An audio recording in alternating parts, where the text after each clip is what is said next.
महाराष्ट्रासह कर्नाटक येथून सायकलवर आलेल्या हजारो वारकऱ्यांनी आषाढी एकादशीपूर्वीच पंढरी नगरी हरिनामाच्या जयघोषाने दुमदुमून टाकली.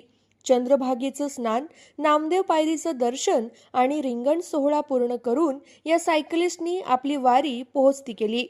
निवृत्त IPS पोलीस अधिकारी हरीश बैजल यांच्या संकल्पनेतून नाशिक ते पंढरपूर अशी पहिली सायकलवारी सुरू झाली होती. गेल्या 10 वर्षात या सायकलवारीमध्ये कर्नाटकसह महाराष्ट्राच्या विविध भागातून सायकलिस्ट मोठ्या उत्साहाने या वारीत सहभागी होत आहेत. भारतीय क्रीडा प्राधिकरणचे संचालक पांडुरंग चाटे व आषाढी पंढरपूर सायकलवारी असोसिएशनचे अध्यक्ष उमेश परिचारक यांनी सायकल दिंडीचं स्वागत केलं. वृक्ष लागवड, बेटी बचाव, व्यसनमुक्ती आणि पर्यावरणाचा संदेश देत ही सायकलवारी पंढरीची वाट धरत असते.